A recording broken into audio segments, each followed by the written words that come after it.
Deep in a remote Afghan province, a criminal gang seized 2 female aid workers. The kidnappers make extensive demands and threaten to sell them to the Taliban. That's always the worry. There is little precedent for actually getting anyone back. To free them, a combined team of the 2 finest special forces in the world is mobilized. Britain's SAS and the US Navy SEALs. A hostage rescue, a SEAL holds dear to his heart. They risk their lives to go save a life. But hostage rescues are difficult and dangerous. Mistakes will be fatal. This ain't no computer game, this is for real. Operation Jubilee is the true story of how the best planned and executed one of their most challenging missions.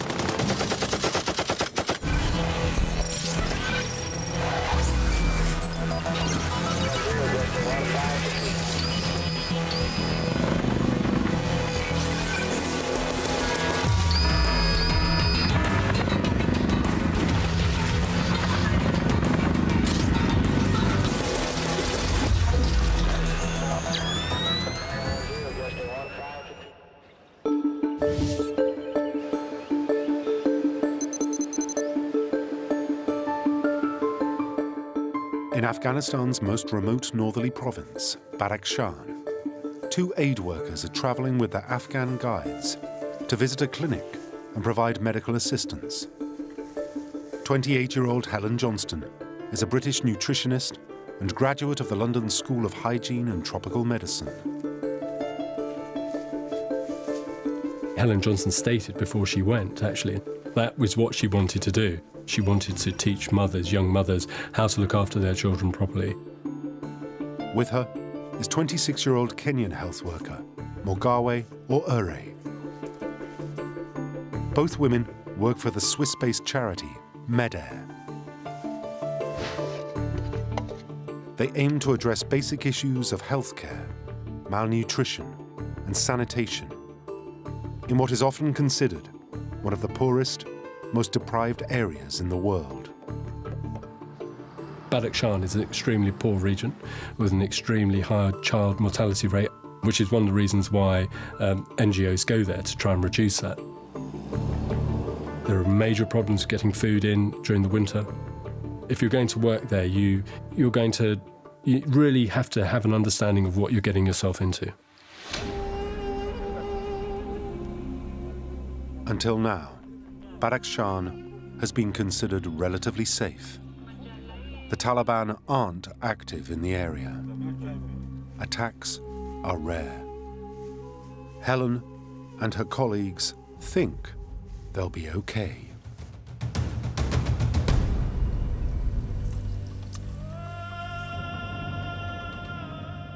But Afghanistan is a dangerous and unpredictable country. Everyone in Afghanistan's got a gun. I mean, these guys are full of smiles. I mean, they could smile for the world. Big cheesy grin, and you think, oh, well, I'm okay here now. You know, they're not going to do anything. Doesn't mean to say they're not going to cut your head off.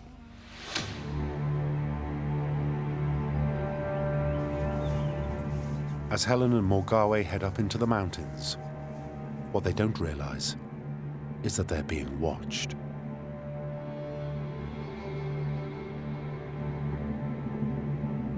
The one thing when you're a Westerner operating on your own in a place like Afghanistan is that you become a target simply because of the perception that you may have money. If you've got $400 or $500 in cash, you know, that's 5 or 6 years' salary in some parts of Afghanistan. It's mind-blowing. I don't think they understand the risks involved. Stop! Stop! Stop there! On a remote hillside road, they are ambushed by a well-armed gang.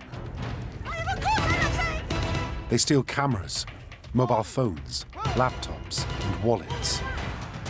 At this stage, Helen and her colleagues have no idea who has attacked them or what will become of them. Are they bandits, Taliban, or even Al-Qaeda? This is the beginning of a terrifying ordeal.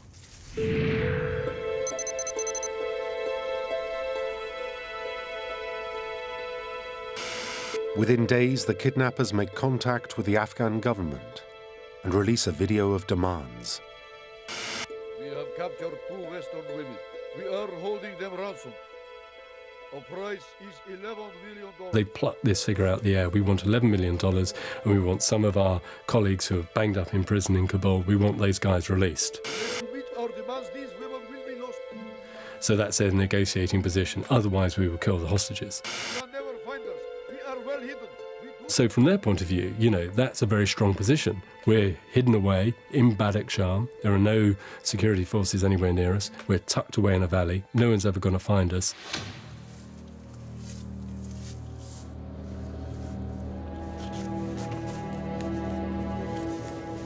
The video does reveal some good news. The kidnappers aren't political. They're not Al-Qaeda or Taliban, just bandits out to further their own interests. When you think about it, this was a group that had an agenda. They wanted to get money, yes, but they also wanted to get members of their own group out of prison.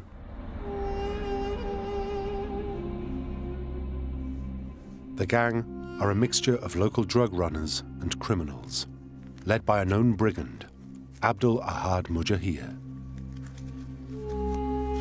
In a society which is as poor as Badakhshan, young men often gravitate to the money that insurgent gangs can provide.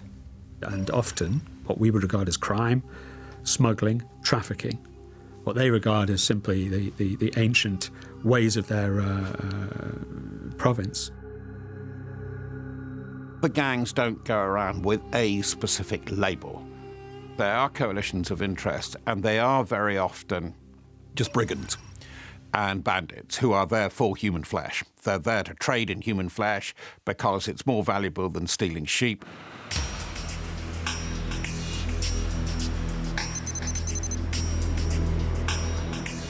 Four days later, news of the kidnapping reaches the British government. Back in the UK, this message would have come through the Foreign Office to number 10. We've got a hostage. An aid worker has gone missing. This is pretty much world news. The British have a limited number of options. 1, pay the money. But Britain doesn't negotiate with terrorists. 2, hope the situation can be resolved by the Afghan authorities. Unlikely. Or 3, send in the troops. This is the option they go for.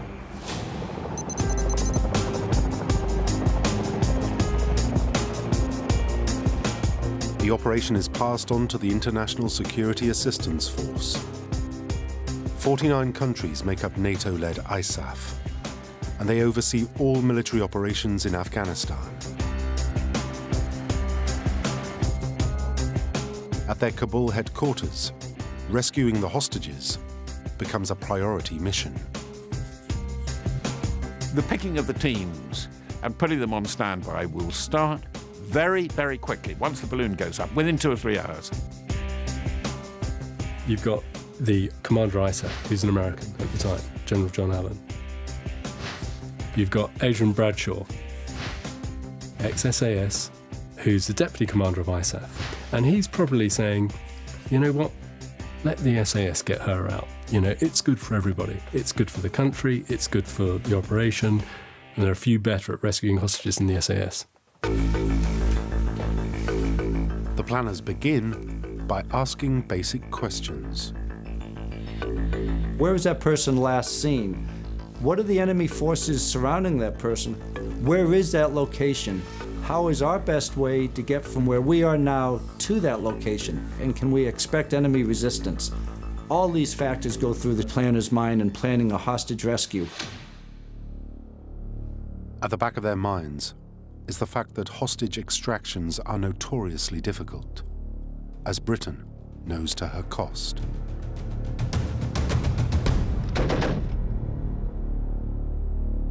The British are haunted by an event that happened 2 years earlier. The death of British aid worker Linda Norgrove. Well, the incident with Linda was very, very unfortunate, very sad. First time it's happened in our history. Norgrove was snatched by the Taliban in almost identical circumstances. Fearing for her life, the British authorized a rescue mission conducted by US Special Forces. But it went terribly wrong. There's no handbook that you can pull down and says, oh, how to rescue a hostage. Duh, that's how we do it. When the fragmentation was thrown, it wasn't realized that Linda was there nearby on the ground. And it was a terrible, terrible accident. The 6 Taliban holding Linda Norgrove were killed, but so was she, dying from shrapnel wounds inflicted by a fragmentation grenade.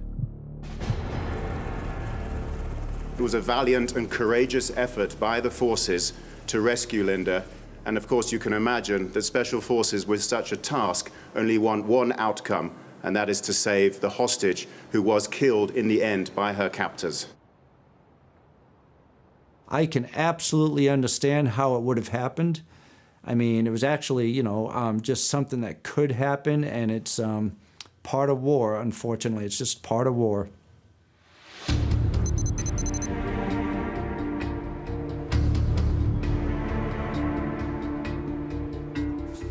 In Kabul, Generals Allen and Bradshaw start putting together an operational plan. Any military operation nowadays is defined by what's called the 3 Fs. Find, that's location. Fixing, making sure that the people in that location are there when you get there. And finish, which is the conduct of the operation itself, and often meaning, of course, kill. Those are the 3 Fs. Initially, the mission planners focus on the first F, finding the gang. Well, of course, you need the location of where they're being held. You need strength of the enemy, what their daily routine is, you need. And you need luck.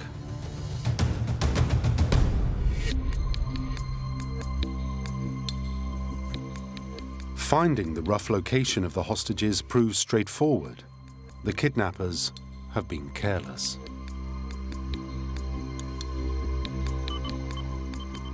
It's important to remember, I think, that mobile phones are nothing more than little radios. Now, in Afghanistan, everybody has a mobile phone. By using their mobiles in negotiations, the kidnappers have given themselves away.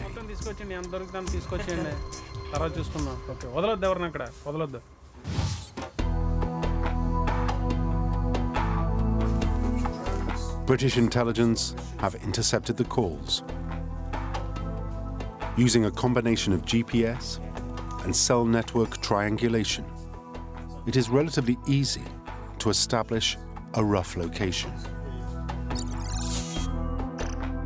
From this information, they deduce the kidnappers are somewhere within a deep cave complex in the vast Koh-i-Laram forest in northwest Badakhshan. Immediately, they realize this presents a complication. Even if they can find them, caves can be very difficult to assault. We have known floor plans and unknown floor plans. For a cave, you could pretty much assume it was an unknown floor plan, not knowing how deep that was going to go.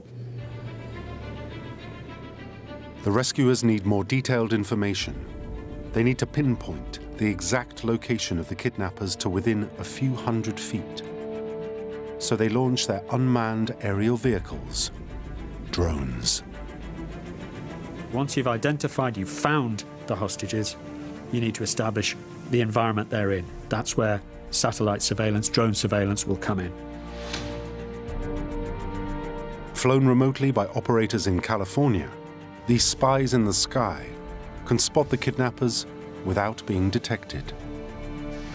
Using infrared cameras with digitally enhanced zoom lenses, they can identify the heat signature of a human body from an altitude of 3 kilometers. They can see everything. They can see what weapons they've got, what guards they've got. They can see the approaches. They can see the routine of the guards. They can see where people are being split up. A drone is much stealthier than a helo. A helo is loud, it's noisy, it's big. It can be shot out of the sky. A drone can get in there, get across over the mountain pass, come back with the information our troops need to conduct an op. Drones are beautiful. Thanks to the unseen drone, the exact location of the hostages is pinpointed. They now keep the kidnappers under 24-hour surveillance. They can see that the gang are well armed with AK-47 assault rifles, rocket-propelled grenades, and a Russian belt-fed machine gun, capable of shooting down helicopters. So, in a very short period of time, they know precisely who they're dealing with, what their weapons are, what the threat they pose is, and where they're located. Over the next few days, the Joint Special Forces Group watched the kidnappers' activities on real-time video, transmitted via satellite from the drone, and used this information to plan details of the rescue.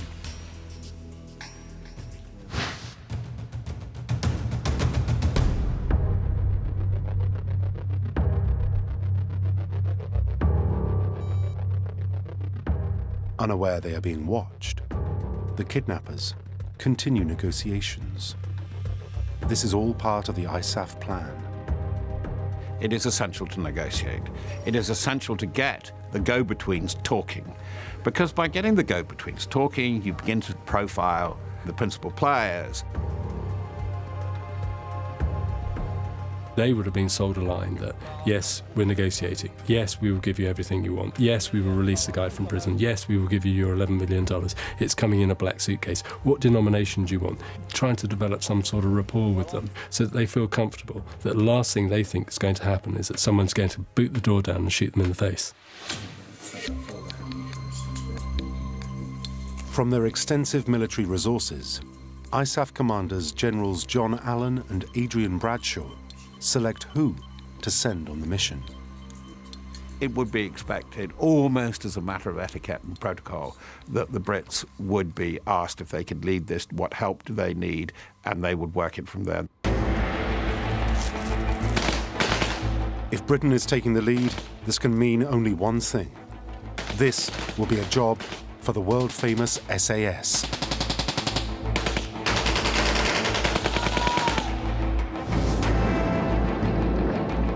The Special Air Service is the elite special forces and counter-terrorism unit of the British Army.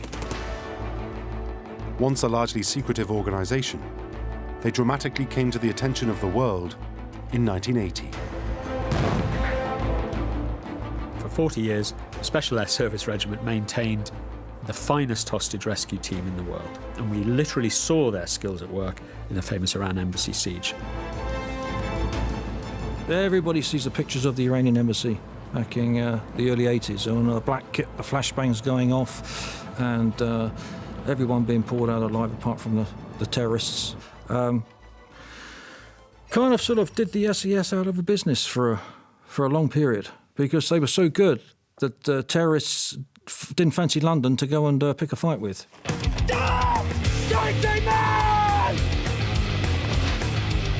Often operating in superbly trained four-man units, the SAS prides itself on its ability to fight unsupported anywhere in the world. You guys one pair, a trail move is another! Experts in stealth and surprise, their surveillance skills help them monitor, infiltrate and execute targets with deadly efficiency.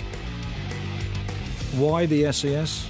Because if the shit hits the fan and it goes tits up, then they're probably the best guys to deal with a situation like that. You know, they ain't going to be fluffy about things. They're going to get on with the mission and sort it. The SAS were deployed to Afghanistan in 2001 and have been heavily active in countless covert missions ever since. Widely regarded as the best of their kind, they are the model for countless special forces across the world, teaching and training them in the techniques that have made the regiment famous.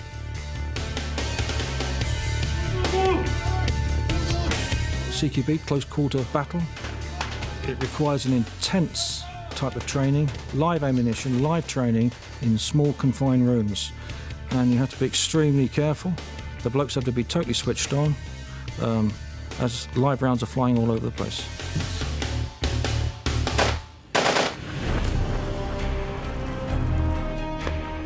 But the SAS aren't the only elite force in Afghanistan on hand to rescue Helen and Morgawe. America has an impressive range of special forces, but one unit really stands out. You know, some people say SEAL Team 6 are the best of the best. Since arriving in Afghanistan, the SEALs have operated as a special reconnaissance unit, often out in the field for up to 45 days at a time. They have killed over 200 Taliban fighters and destroyed tens of thousands of pounds of weapons and ordnance. Key operatives in the war on terror, SEAL Team 6's most famous mission was assassinating the world's most wanted man. Most recently, of course, SEALs are known to have killed bin Laden. They got in a helicopter, flew across the border, went into Abbottabad. Shortly after, came back with bin Laden in a body bag. With access to the world's best weapons, best communications, and best aircraft, they are America's ultimate high-tech killing machine. You know, a lot of people ask, what makes a Navy SEAL? And it's hard to really put your finger on it. The main thing that SEALs have in common is they don't quit. No matter how hard it is, they don't quit. You have to be willing to put your country and the mission in front of everything.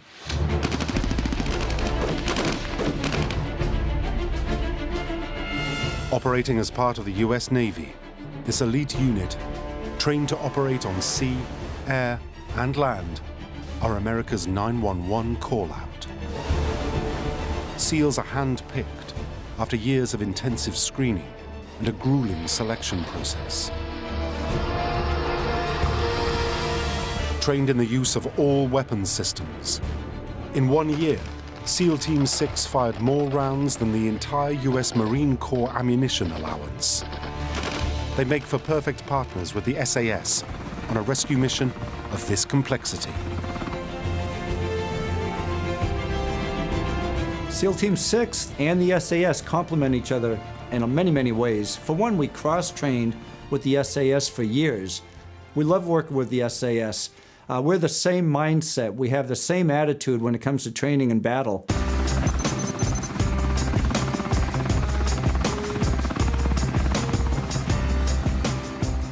Just 6 days after the aid workers are abducted, a combined force comprising 28 members of the SAS and an equal number of US Navy SEALs fly up to Badakhshan and establish themselves in a forward operating base around 30 minutes flying time from the hostages' location. A hostage rescue, a SEAL holds dear to his heart. They risk their lives to go save a life. Now, if it's an innocent woman, if it's children, if it's aid workers, it doesn't matter. So it is a very, very dangerous mission. But it's what we thrive on doing. Whilst waiting for the mission to be green-lit, the SAS and SEALs begin planning how to take out the kidnappers. You have to do rehearsals. Every man has to know the job. So you do a walkthrough rehearsal, you have a sand model, it could be back in the ops room with full facilities, or it could be out in the field somewhere in the desert, and you have to make do with bits of rock, twigs. It may all seem very low tech, but this process is essential in planning a mission.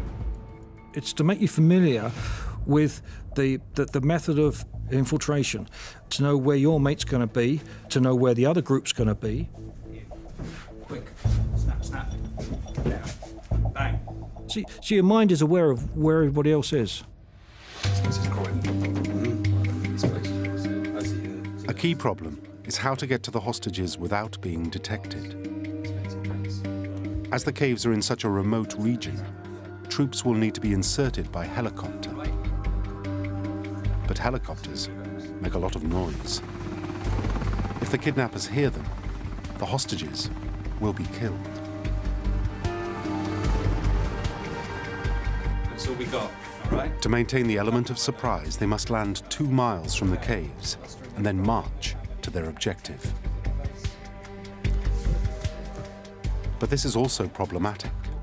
Identifying possible landing sites is a tough task given the nature of the terrain, highly mountainous and thick with forest.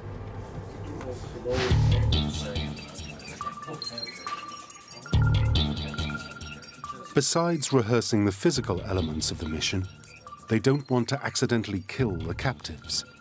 So they spend hours memorizing friend from foe. Tactical operations centers have a board of hostages in the country, known terrorists on the hit list, and the SEALs will come in and they look at this every day. They memorize what these hostages look like. They know what the terrorists look like, and they're waiting for the green light to get one of these missions. All that remains is the go-ahead.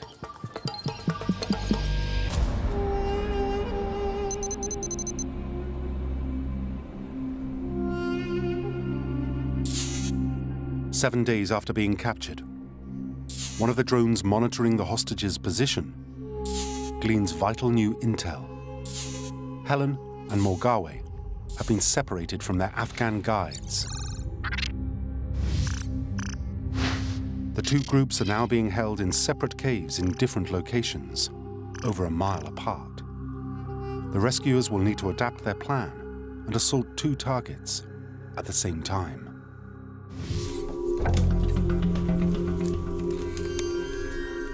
The news gets worse. British intelligence intercept a conversation between the kidnappers and the Taliban.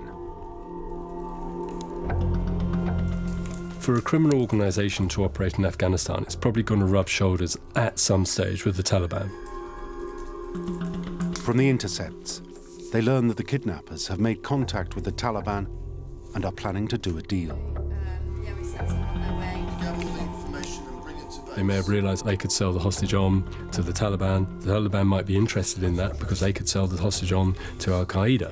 And that's always the worry.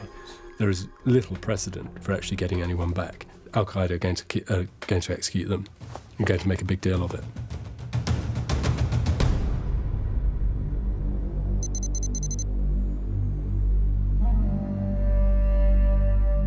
There is now a very real threat to the women's lives. Analysts expect the kidnappers to do the deal with the Taliban within 24 hours. There are certain trigger points in operations like one of these will be an imminent handover or imminent killing. In this case, an intercept came in to the effect that a Taliban unit had asked for a show of intent, kill one of the hostages and hand the other one over.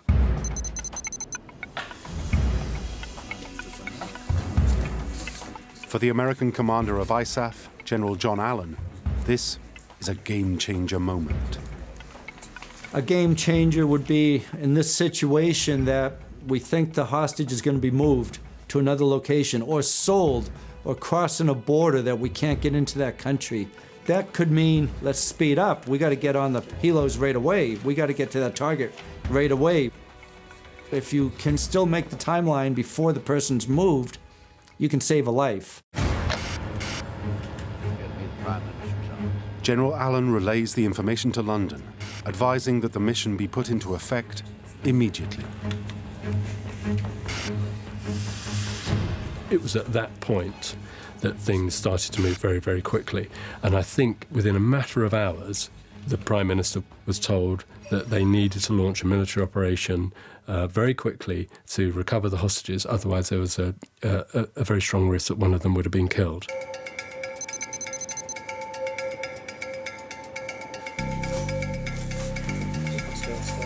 The mission is greenlit. It's all go. Now the nuts and bolts of the operation are finalized.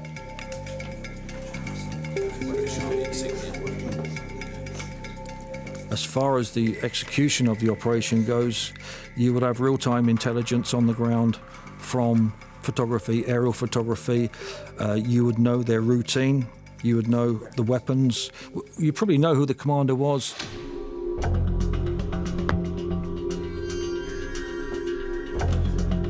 The 70-strong rescue force are put on high alert and run through final checks. They know what they're up against and just how tough this mission will be. Any errors could be catastrophic.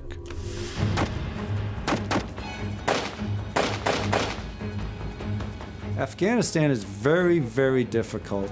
We're actually going in the backyard of the enemy. When it comes to taking our helos through those mountain passes, it really just takes one lucky shooter with a shoulder-fired weapon, and he can knock out a helicopter out of the sky.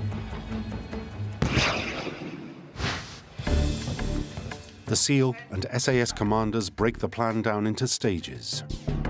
The helicopter landing zone is 2 miles from the caves.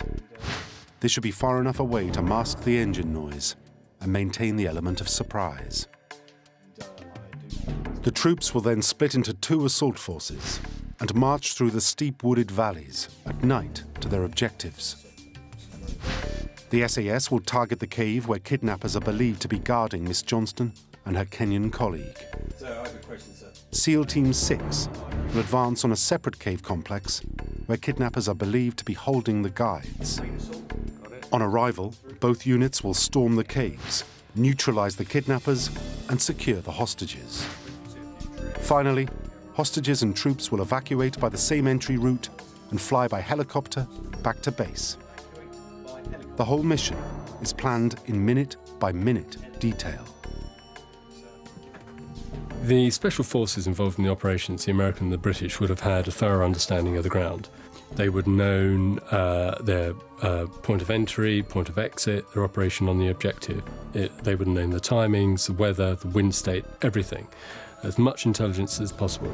They would have had a thorough understanding of exactly what they wanted, minute by minute, step by step, from the beginning of the operation to the actual rescue and extraction.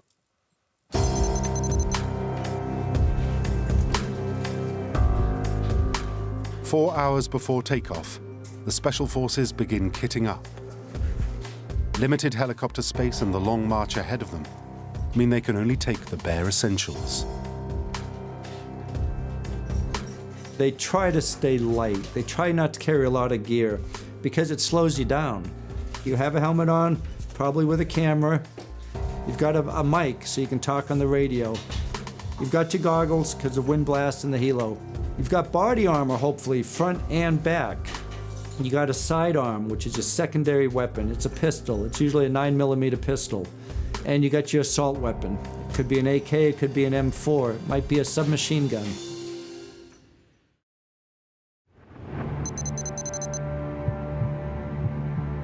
H-hour. The launch time for the operation is set for 5 p.m. local time on Friday the 1st of June.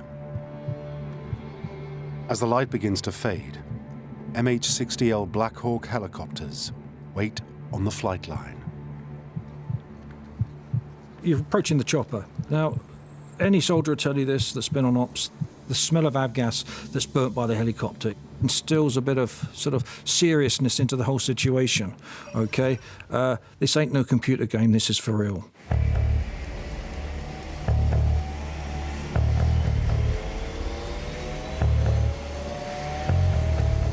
The pilots crank up their engines and the combined SAS Navy SEAL assault units board.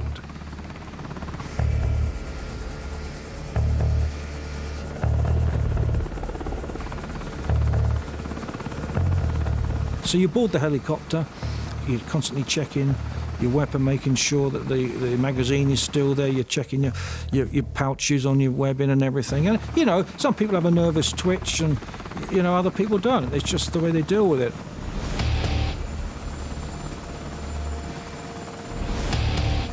You're thinking about what you have to do if you have a malfunction. You know, it's a drill that you do in your head.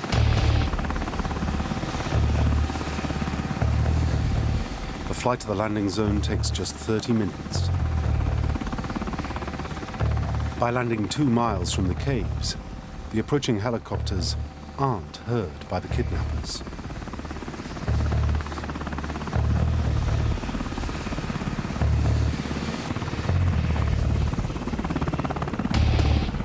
The first troops on the ground secure the HLS helicopter landing site at the top of a rocky valley. They then coordinate the arrival of the remaining Black Hawks. The troops disembark. Then the helicopters fly off into the night. And then there's silence. There's absolute silence. And then the sweat is then mixed with this cold air. And then you realise that, you know, this is it, this is it. The assault force now splits up and heads off to the 2 different objectives. The SAS will head for the cave containing the aid workers. The Navy SEALs to the cave containing the guides.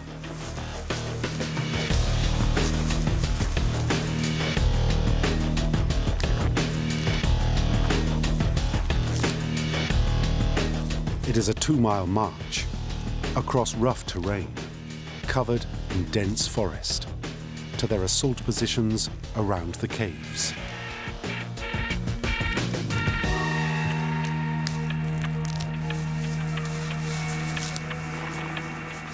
You go into your routine because you've rehearsed it. You know what to expect, and then once everything's set and you believe there's no enemy about, you move off, all silent, and you move off to a point that you already know where it is, and that's the start line.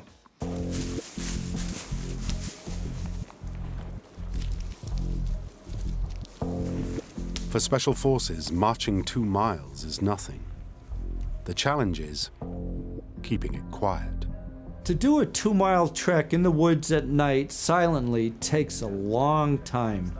Everybody scans, looks around, walks, takes a couple of steps, paying a lot more attention to how they're stepping and where they're stepping, because you can't give your position away because you've blown your element of surprise.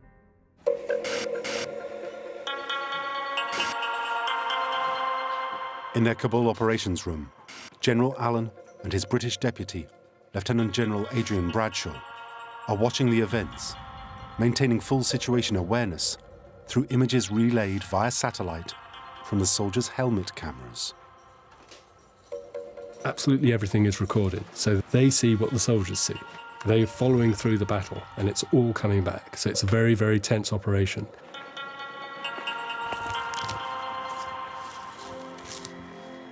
They can see the SAS arrive at their location and stake out the cave. 3 miles away, they watch as SEAL Team 6 get into position. Outside the cave, they believe the guides to be held in. The longer a team's been together, the less communication has to take place. Hand signals are fine, but if it's pitch black at night, you can't see the hand signals. Once you get really close up and you're getting ready, what we call the stack, to attack, sometimes there's squeezes, means I'm ready.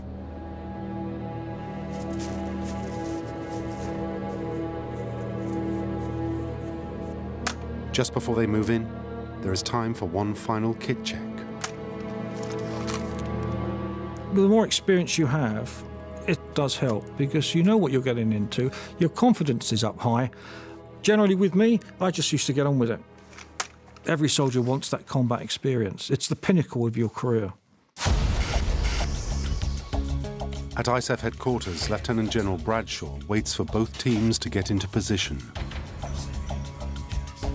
It is vital that both attacks are coordinated. Surprise is key. Only when he is certain both teams are ready does he give the order to assault.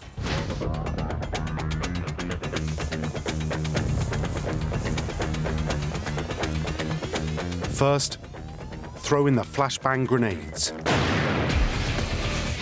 We use those to shock the occupants of that building or that cave.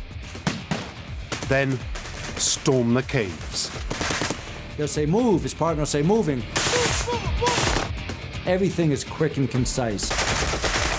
You go in there and you flood that area, and it's all eyes, and you are looking for threats. You have people looking right, people looking left, people looking at the center of the cave. Go left, go right! In 2 seconds, that whole cave, that initial entry, is covered by at least 4 shooters.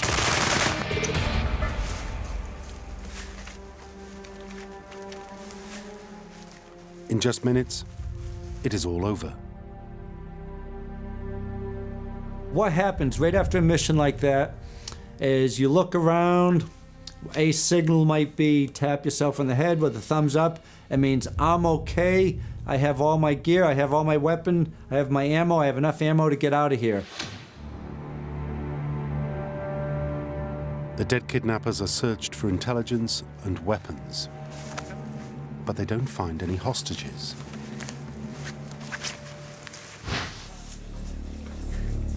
Back in the ops room, the commanders are alarmed. Are they too late? Have the hostages been moved? Or worse, are they dead? The focus now shifts to the second cave.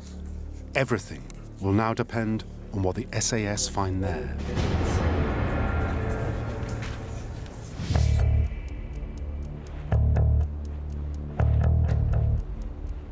So once you're on the start line and the signal's then given to go off, and then you're moving off, and then time slows down. As the SAS move in, they are spotted by the kidnappers. They respond with a barrage of shots. The element of surprise is gone since the first trigger's been pulled, and then it's speed, aggression and surprise. You get in there, you mix it with them, you knock them down. Basically, there is a routine and a rhythm, and it tends to fit into place. People know when the shit hits the fan, it goes, though plan. Then you go in, you're in full motion then. Everything is just heightened to such a point whereby you don't know you're killing, you're just doing it, and you know you're killing the right target.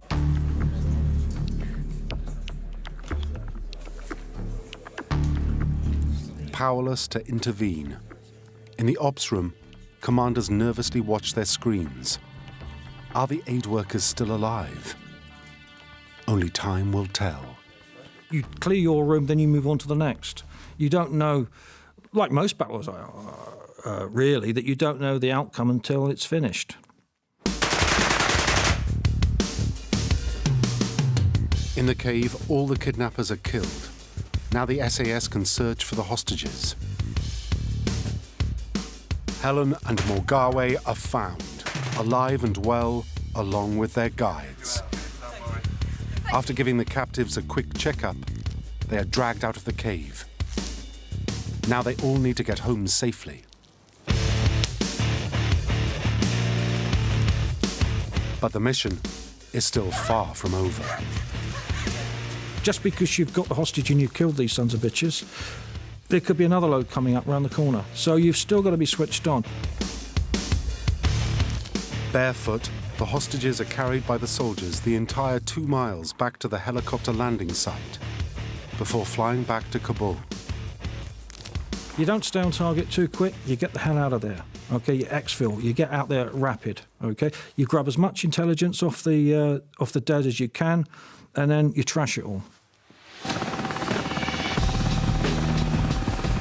Within hours, they are approaching ISAF headquarters in Kabul. It's really not till you land and get home and get the hostage off safely to the docks or the medical crew or the intel folks can you really take a deep breath. The op's not over till you get home.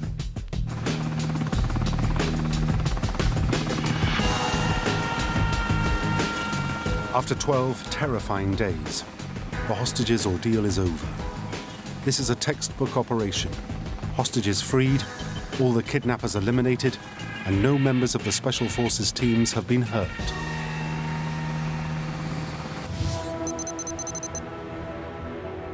In the early hours of the morning, Downing Street is informed that the rescue mission has been a complete success. British Prime Minister David Cameron personally speaks by telephone to the soldiers involved in the mission, praising their courage and thanking them for achieving such a successful outcome. You know, there's nothing as good as a special forces operation working successfully that you can brag about. Later in the morning outside 10 Downing Street, he announces the success of the mission to the world's press. It was an extraordinary, brave, breathtaking even operation that our troops had to carry out, and I pay tribute to their incredible skill and dedication. I also pay tribute to the American troops who took part in a related operation.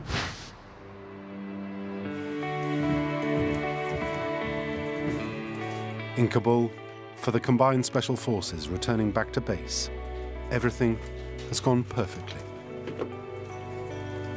Politically and militarily, it was a textbook operation. Couldn't have gone any better. You know, a lot of people who might think, well, that's how it's supposed to happen. But to make all the pieces connect and all that training and all the things that could have gone wrong, for them to come out with a perfect report, hostages okay, SEALs okay, terrorists dead, it's a super big achievement. Operation Jubilee is an outstanding example of a complex mission, flawlessly executed at every phase. From finding the hostages and gathering intel, to prepping the teams and insertion into the locations, before killing the kidnappers and rescuing the aid workers. This whole mission is a testament to professionalism of the hostage rescue teams, both the British and in this case the Americans. It's a testament to the command structures and the intelligence structures involved, to the experience gained over 10 years in terrain like this. So a real textbook case of cooperation and professionalism. Although the names of those involved will never be revealed, their contribution is in the best traditions of the service and builds on the reputation and mystique of the finest special forces in the world.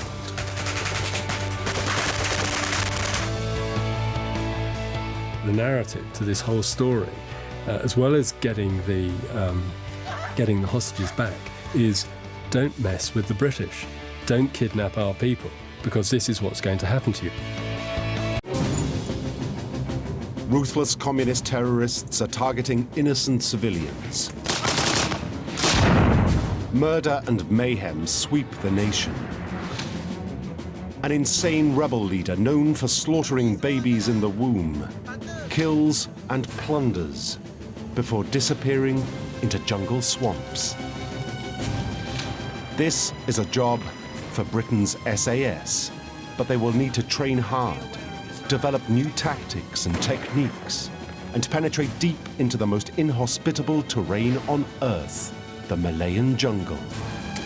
Using all their training and superhuman feats of endurance, can they corner and capture their prey?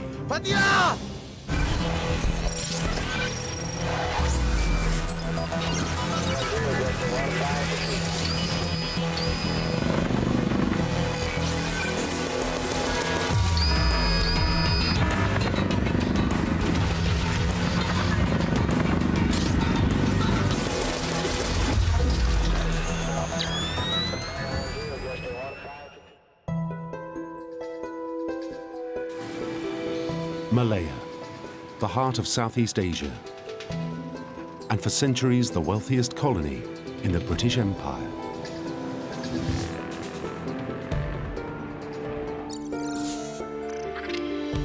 Stretching from Thailand down to Singapore, Malaya is the world's largest producer of tin and rubber. Malaya is the jewel of the British colonial crown. It's a cash cow. It's not something that London was keen to lose. But after years of colonial rule, the people of Malaya want independence.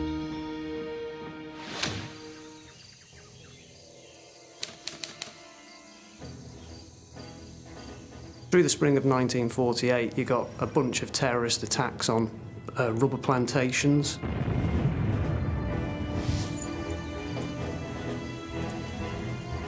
The British authorities eventually twigged that they were facing a potentially potent threat from the Malayan Communist Party.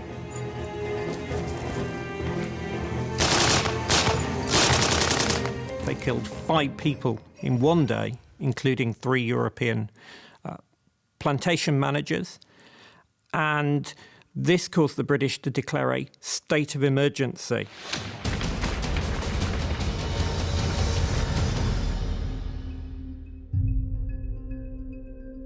The person leading this rebellious uprising is Chin Peng, a charismatic young idealist trained by the British in the art of jungle warfare. Fighting for an independent communist state, he is backed by China and enjoys widespread support from the Malayan people. Chin Peng was a formidable opponent. Let's not forget that he had the best training from some of the best people in Southeast Asia, he and his men. He knew his people. They had a high level of jungle skills.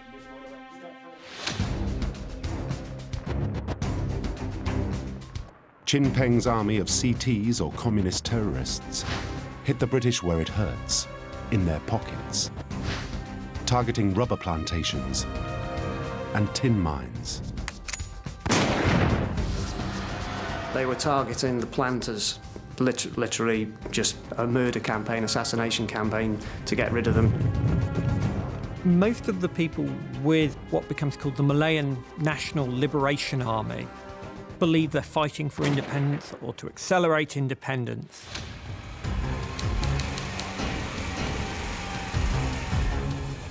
In autumn, the British hit crisis point.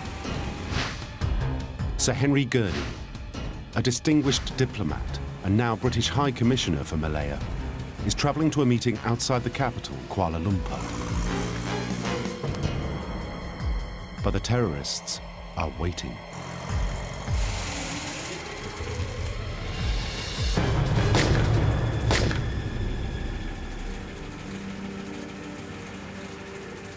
Britain's most senior official in the colony has been murdered. When Gurney is assassinated, that redoubles the determination in London to get something done. But what can the British do? The communist terrorists have a huge ally, the immense Malayan jungle.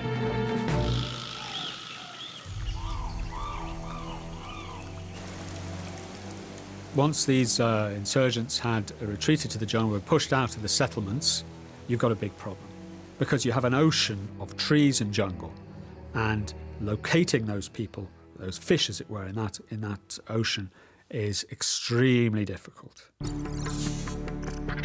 Running all the way down the peninsula from the border with Thailand to Singapore, it includes the oldest rainforest on Earth and is hot, humid, and virtually impenetrable.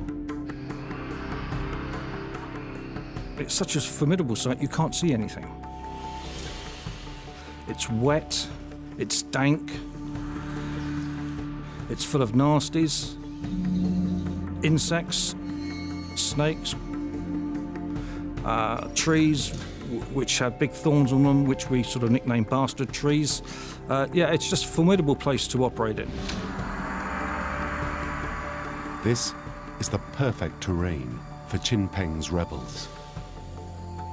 What the British were facing then was terrorism, guerrilla warfare and large unit operations across the country. You're facing the prospect of very difficult terrain over thousands of square miles, and you've got very limited manpower.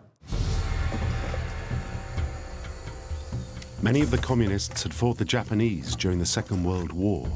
Experts in jungle warfare, they know the terrain inside out and are well prepared with extensive food and ammunition dumps. They are also aided and abetted by villagers and tribesmen. They aren't communists, but they support Jinping as a means of gaining independence. Initially, the insurgents are very closely linked with the villagers on the forest frontier. There's this very close symbiotic relationship and a lot of genuine support. These people are wartime heroes to many people.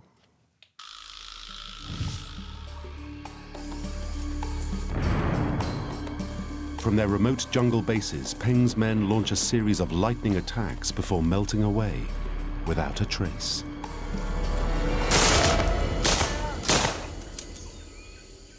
They started to stress slightly smaller scale actions, not more than ever 100 men, often just 10, 15. Attacking a plantation to try and burn it, to create economic sabotage. Ambushing convoys or police stations to get weapons. In the face of growing public support, the colonial government need a plan to fight this insurgency. They come up with a two-pronged attack. First, they need to separate the terrorists from their supporters. They force whole communities to move across the country and away from areas of communist influence. 500,000 Chinese are resettled into villages, about 10% of the population of Malaya, within 18 months. Second, they need a fighting force capable of taking the fight to the enemy, deep in the Malayan jungle.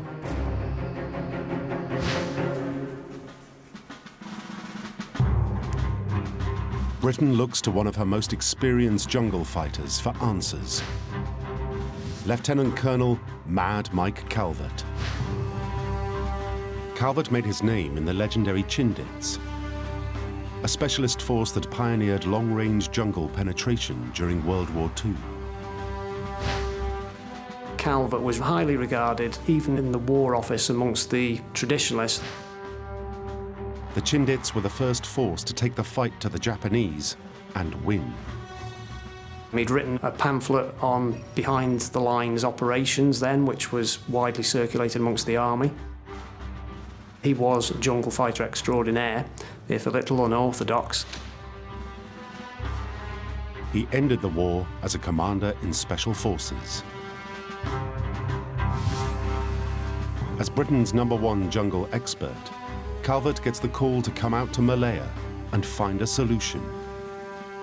He had an analytical mind, so there was nobody better qualified to understand Special Forces operations and to actually get to grip with the jungle environment.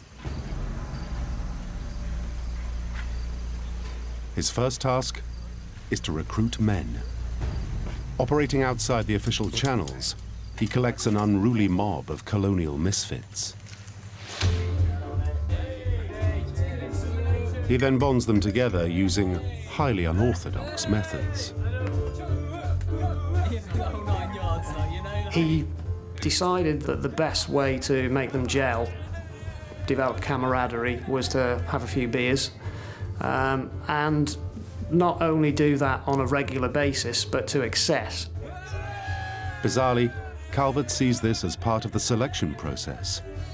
If they can handle the booze, they can handle anything. He figured that in the jungle environment, you're bound to be susceptible to all sorts of diseases, malaria, venomous insects. So if you can operate completely hammered, then he figured that whatever's inflicted on you in the jungle, then you'll be able to cope with that. Calvert would often turn up himself drunk on parade, testing his men by punching them in the stomach. If any fell over, they would instantly be kicked out. Come on, come on!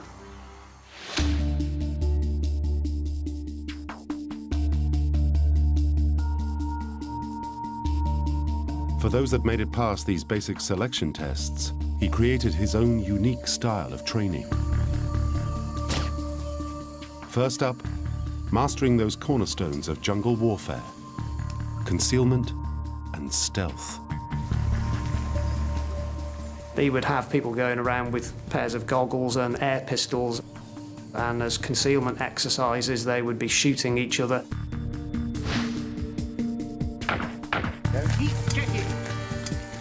The aim is to hide and then stealthily creep up and shoot your opponent. You know, you're soon going to learn, if you're getting shot with pellets in the face, that how to conceal yourself a little better. And if pellets weren't painful enough, the message was driven home with live grenades.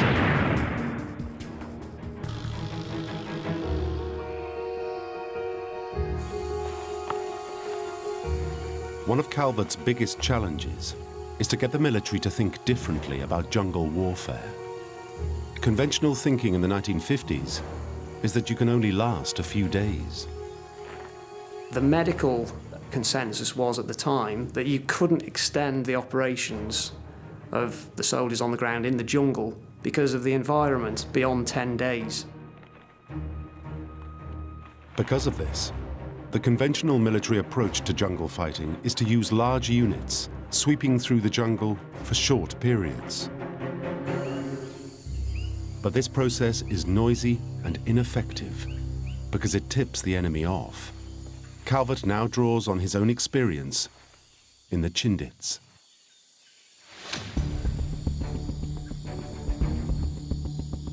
His approach is the exact opposite: to use small patrols for long periods.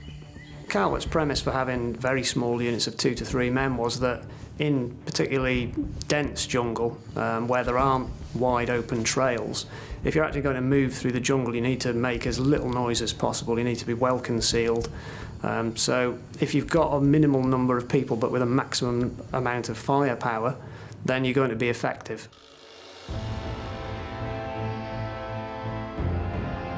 But how do you maximize a patrol's time in the jungle when it can take weeks just to march to an objective?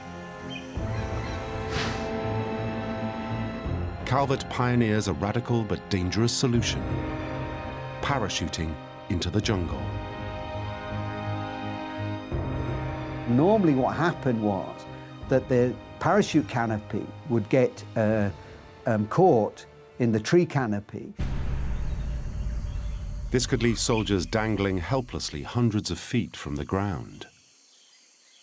Once they were dangling from the forest canopy, they could detach themselves from their parachute harness and use ropes to shimmy down to the jungle floor. So they actually developed tree jumping as a special technique, which was a total innovation, of course. These airborne drops, known as tree jumping, often lead to horrific injuries. Tree jumping, parachutist nightmare. It's inherent with danger. The whole thing's ludicrous, nightmare, madness even. Some you're going to land in 100 feet canopy. Some may be lucky and get snagged up at 50 feet. You could be very unlucky and get snagged up with a broken neck or leg.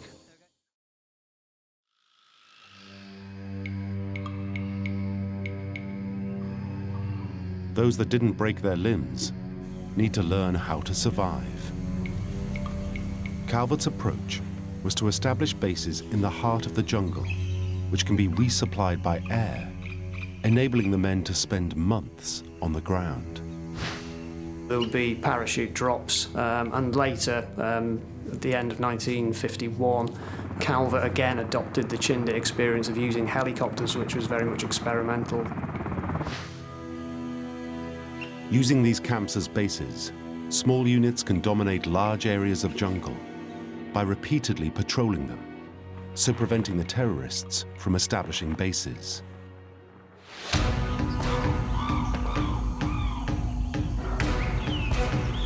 But getting into the jungle is the easy bit.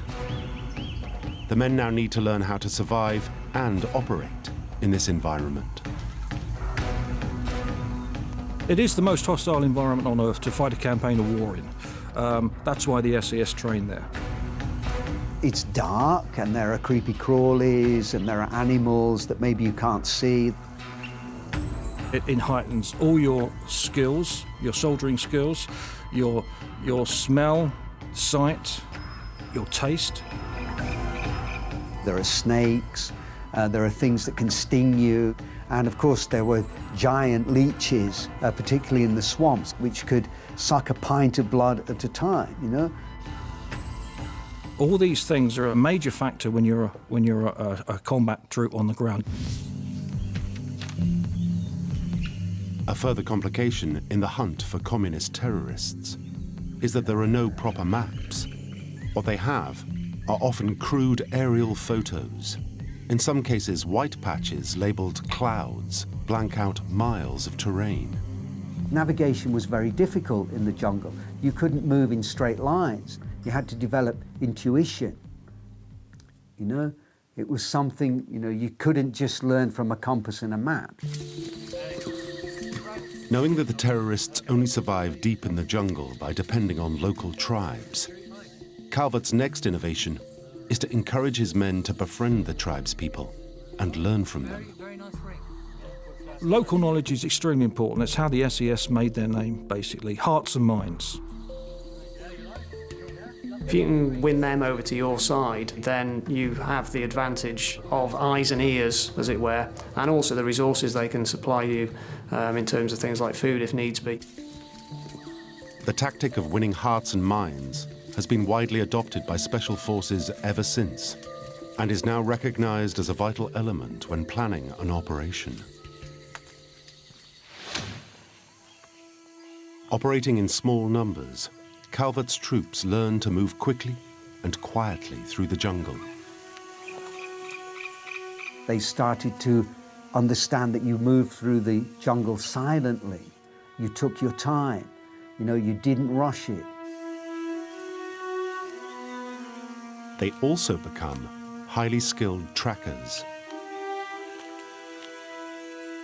Anyone who moves and lives in the jungle leaves some kind of sign, as they called it. And some of them became real experts, some legendary, even when I was in the regiment. Learning their way around the jungle, they are now as good as their communist enemy, developing skills and instincts that come from living close to nature. They started to develop, you know, a feeling for the jungle, that it wasn't this alien, hostile environment that they were separate from. They started to feel they were actually part of it.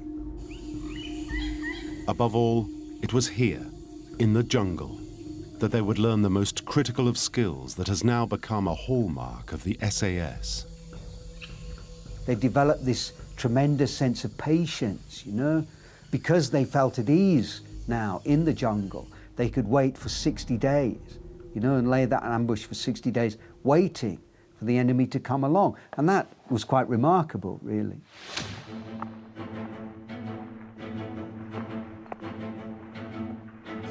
By 1952, Calvert's scouts are in good shape. All his training is starting to work. They started developing this esprit de corps. They started feeling proud of being in this elite unit. They'd started to get battle discipline.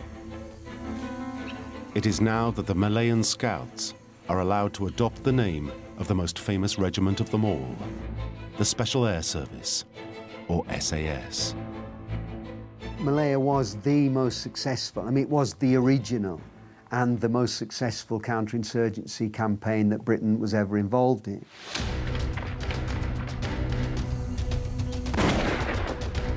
The SAS enjoys increasing success in deep strike, search and destroy jungle missions.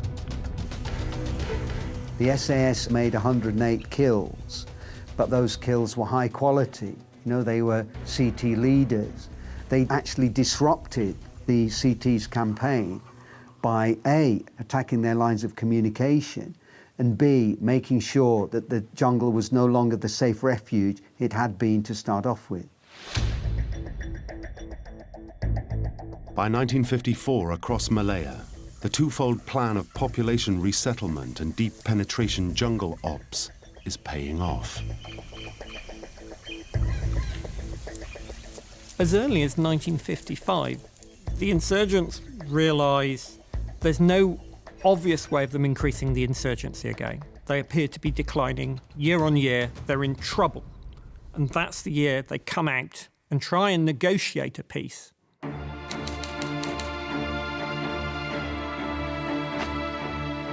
But it comes too late. Britain pulls the rug from under the terrorists by giving the Malayan people what they want: independence. But independence isn't enough for Chin Peng. He now reveals himself for what he really is.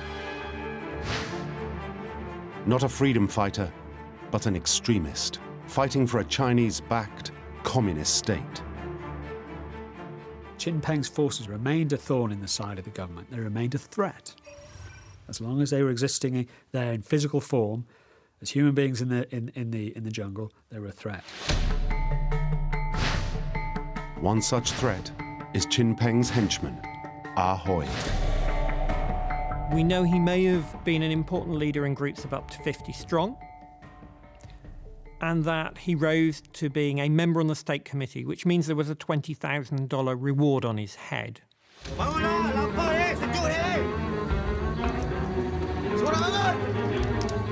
Ah Hoi has a fearsome reputation. Nicknamed the Baby Killer, he once terrified villagers into supporting him by cutting the unborn fetus from the pregnant wife of an informer.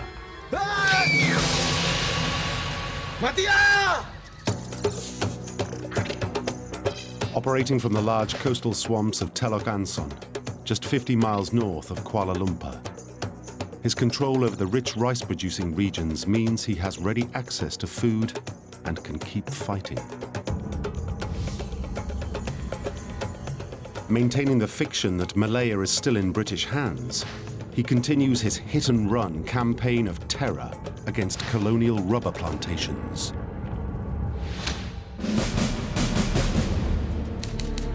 He needs to be stopped. This is a job for the SAS. But with Mike Calvert posted back to British forces in Germany, the job of flushing Ah Hoi out of the swamps falls to SAS Major Harry Thompson.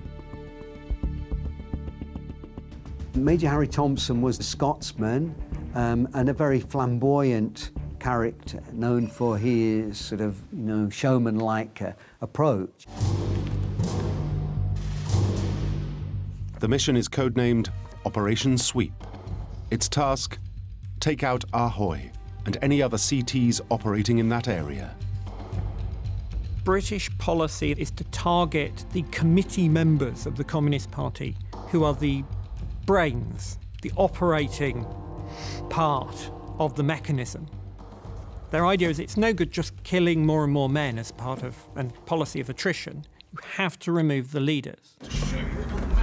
Planning the op is a formidable task. Thompson's first problem is finding Ah Hoi.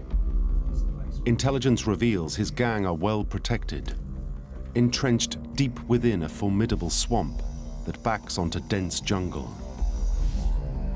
This presents Thompson with a complex challenge. Anybody who's done any military training or any activity in the jungle knows that your horizon can be measured in terms less of meters than centimeters. It's extremely difficult to work in that environment, and that's at the best of times. It is estimated that it takes over 6,500 hours of patrolling to even spot an insurgent, let alone kill one. Guys here. This is where we need to drop parachuting down through the trees. Thompson believes the best way to corner Ah Hoi is the SAS way, using small units, stealth, and surprise. The key is to get close to him before he realizes they're even there.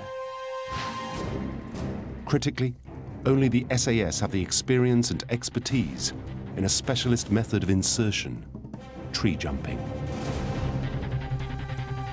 The advantage of parachuting, of course, was that you could get there very quickly, and you could drop very quickly into the forest. The drop was only 45 seconds, so you're not in the air for very long. So it's unlikely people will see you. Another advantage of tree jumping is that it will also enable the SAS to catch Ahoy by surprise. By approaching from his blind side, the jungle, they're also cutting off his escape route. The guerrillas would have expected them to come from the coast. Instead, they came from inland, from the headwaters of the river, moving downstream. This will force the terrorists to move towards the coast, where there will be nowhere to hide. This was all about being unconventional and, approaching the enemy in a way that was completely unexpected. Thompson has a trick up his sleeve. Access to a new piece of technology that he believes will make parachute insertions more successful. The Blackburn Beverly. Introduced in 1955 and by chance in Malaya on a promotional tour, the Blackburn Beverly is a cargo plane and has never been used for parachuting. Until now, jumps were done through the side door, one at a time.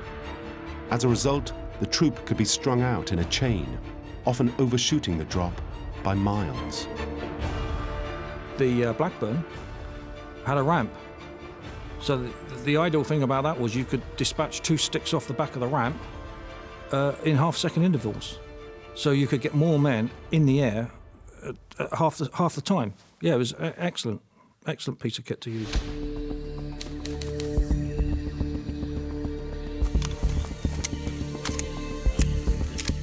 On a winter's morning, 70 men of B Squadron SAS prepare to board 2 planes. Commanding one troop is a young 24-year-old, Peter de la Billière. DLB, as he became known, goes on to become one of Britain's 20th century military greats. Peter de la Billière was a captain at that time. He was a troop commander in D Squadron. Leading one of the other troops is Harry, the bosun, Sandilands. Bosun Sandilands. He was a sergeant, of course, not an officer, and he'd had a lot of experience in Malaya. He was an expert tracker. He was a man who was, fitted very well in the jungle environment. It is a short half-hour flight to the drop zone. Thompson hits on an idea to maintain the element of surprise. The aeroplanes could be heard from a long way off. So what they did was, as soon as they took off from base, they went straight into the parachute dropping speed. By slowing to dropping speed, the sound of the engine will remain constant. This is designed to fool any listening terrorists. They wouldn't have to change gear, as it was. They came into the drop zone. So anybody listening or watching would think they were just on a regular flight. Hoping this tactic will pay off, the SAS approach the drop zone. With about 5 minutes approaching the DZ, you get told to stand up. You check, and double check. Then the red light goes on. And when the red light goes on, that tells you normally about 30 seconds or a minute to the drop zone. After just 30 minutes in the air, it is time to deploy. When the green light comes on, you know you're off, and then suddenly you get dispatched. But jumping into trees is always risky.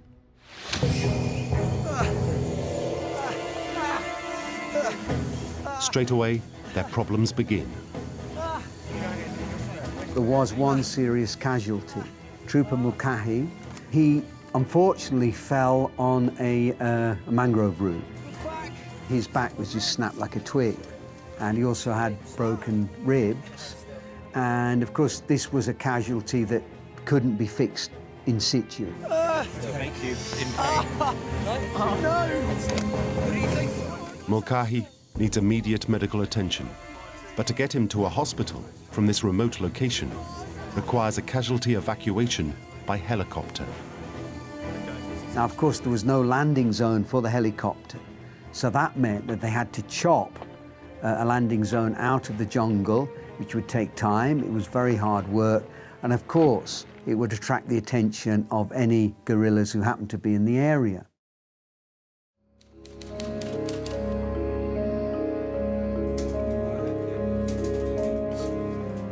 In his command post, Major Thompson and his officers are tuned into the patrol's frequency, awaiting news. When a request for an evacuation comes in, they know that the whole mission may be compromised. But they have no choice. They'll have to send in a helicopter.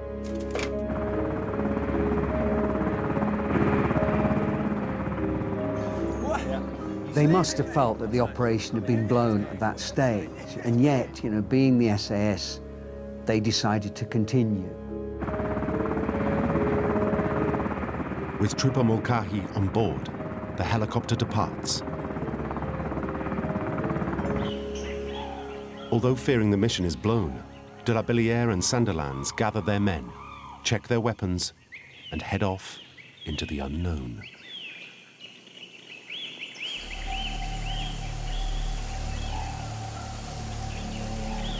Once again, the SAS find themselves up against a fearsome enemy, the jungle. It's nothing like the jungles you see in the movies. It's nothing like sort of the Daktari type movies or I'm a celebrity, get me out of here type thing. It's impenetrable, it's thick. Everything you touch is wet. The conditions are atrocious. They slosh through leech-infested water, at times up to their necks.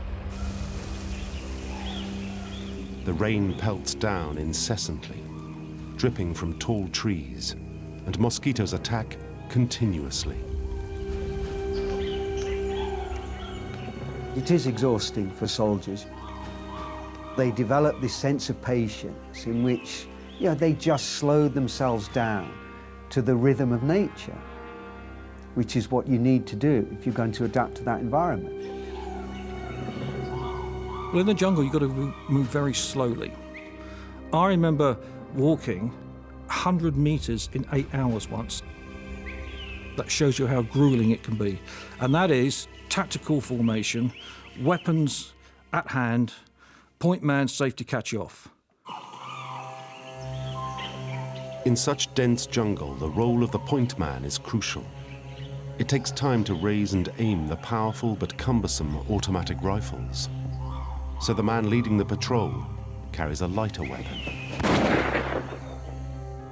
The other innovation was that they carried shotguns, pump-action shotguns with 9-ball ammunition, which actually spread out, when they fired it.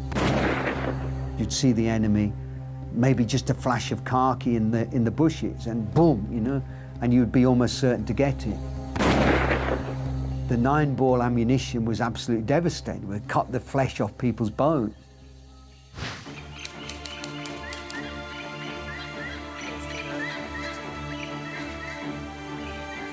To maximize their chances of finding Ahoy, the force splits up. 2 troops, one led by de la Billière and the other by Sandilands, head off separately into the jungle and begin their hunt for the enemy.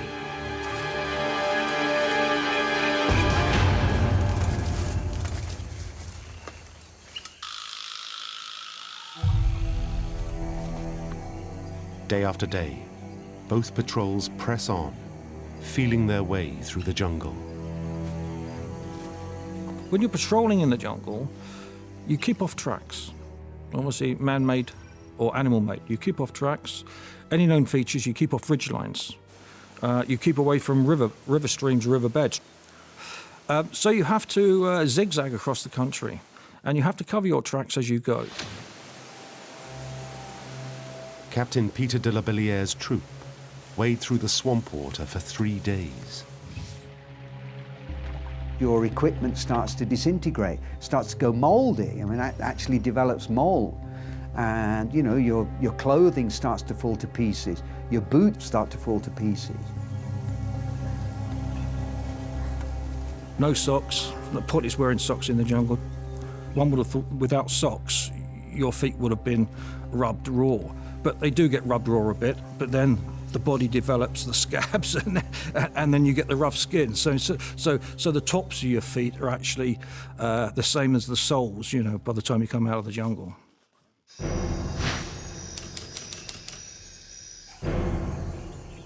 Even for the SAS, these conditions proved too difficult.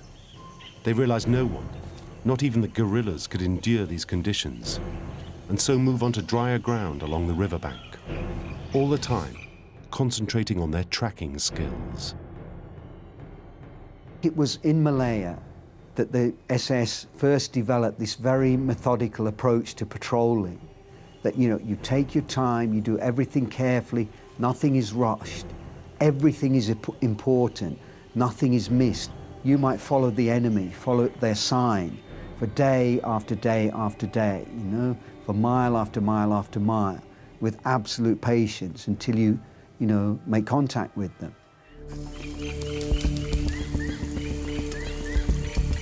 During the second week of the mission, their patience and training pays off. They come across remains of a recently abandoned camp, marked by piles of shells from turtles someone had cooked and eaten. This could be the first sign that they're closing in on Ahoy and his murderous gang. News of the abandoned camp is relayed to Thompson. Yeah, the coordinate. Thompson's convinced the terrorists left after hearing the helicopter evacuation. He believes they're making a run for it. He decides to try and cut them off 10 miles further downstream. In this environment, regular radio contact is vital. It's really only in the Malaya campaign that, you know, communications, or signals as it's called in the army, comes into its own. And they came to realize it was of crucial importance in the jungle, especially because you've got this huge area where nobody can see each other, nobody really knows what's going on. Without radio communications, it would be impossible for Thompson to coordinate an orderly plan of attack. He radios Sandilands, giving him map references and a position to head to cut off Ahoy.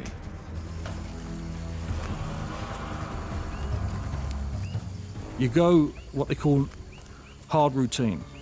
You always got your weapon with you and it's always loaded, there's always one up the spout, you know exactly where your ammunition is, you know where you're going, everyone knows in the patrol where they are at any one particular time. Believing they have the terrorists on the run, the SAS think it's just a matter of finding them. Whenever a man moves through the jungle, he always leaves sign. There's always something. You know, it might be a disturbed bush, a bush which has been cut, it might be insects which have been disturbed, you know, something really tiny that you'd really have to look out for. Sandilands patrol cautiously advances on the grid reference given to him by Thompson. You're like a machine slowly going through the jungle. I mean, you can't have a laugh and a joke. There's no talking. You whisper in the jungle, you do hand signals, and all your hand signals are very slow and precise because sign, noise, gives you away, gives your position away. Then, a piece of luck. They come across a local tribesman, and thanks to their hearts and minds training, he gives them some vital intelligence. He has seen a couple of Ahoy's men a few miles downstream. They can now be certain that they're closing in on the enemy. They start to employ those critical SAS skills, stealth and silence. When you're going into battle, basically, going into the jungle, going to do a CTR, close target recce, on the enemy camp, or whether you're going to close with the enemy. That is where it becomes very, very difficult. Special skills then come out of men. I mean, that is why the SAS are probably one of the best jungle fighters in the world.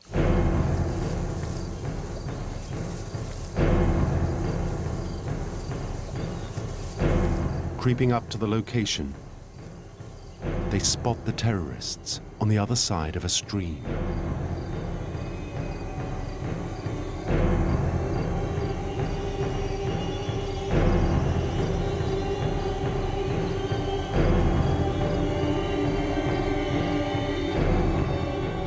They got within about 50 yards of the communists and they opened fire.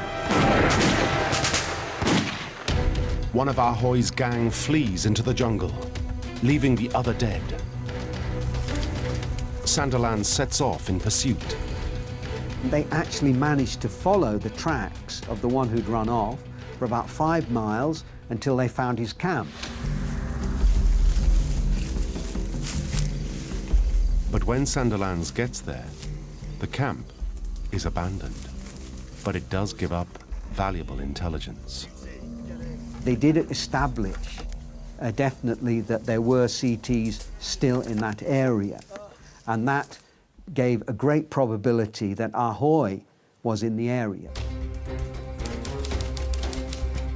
Convinced he can corner Ahoy, Thompson calls in reinforcements. The regular army and police throw a tight cordon around this swamp area.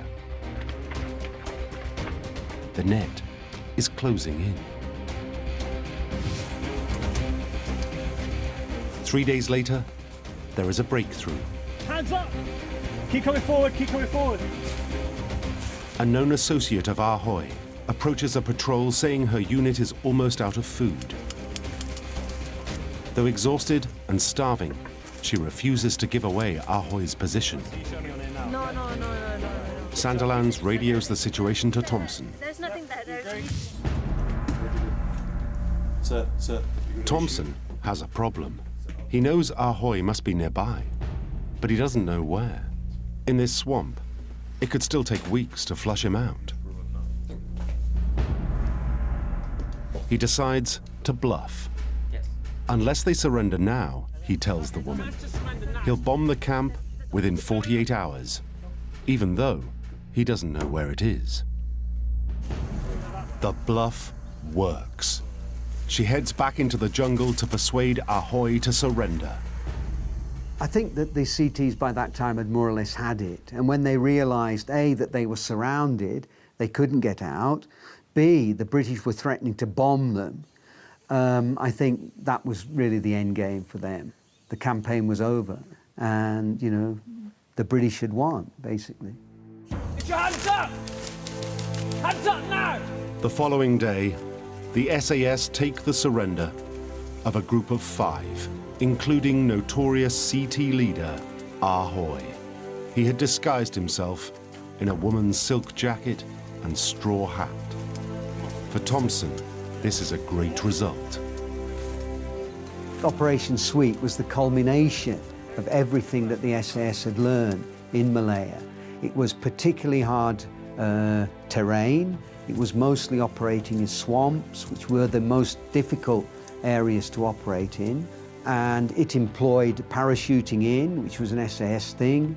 It employed all the techniques of patrolling, tracking and so on, you know, silent movement, all those things they'd learned in the years of the emergency. Over the next couple of years, the remaining terrorists are defeated, either surrendering, being starved into submission, or fleeing to Thailand. The 12-year-long undeclared war was over.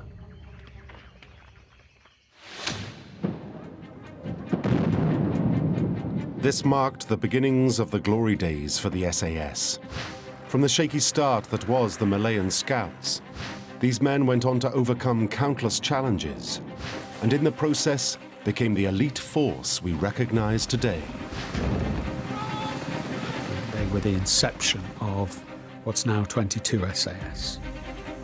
4-man patrols, the importance of local knowledge, all this stuff now that we consider to be absolutely essential.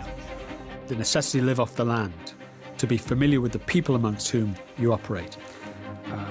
This is when these ideas came about. For those involved in Operation Sweep, there would be varying consequences. Ahoy and Chin Peng were both deported to Thailand. Chin Peng, the mastermind behind the crisis in Malaya, died in Bangkok on the 16th of September 2013. For his role in capturing Ahoy, Bosun Sandilands was awarded the Military Medal. Peter de la Billière would go on to a glittering military career, including becoming Director of Special Forces and the Commander-in-Chief of the British Army during the 1990 Gulf War. As for the SAS, with a reputation second to none, they are experts in counter-terrorism and special operations, ready to serve at a moment's notice anywhere in the world where there is trouble.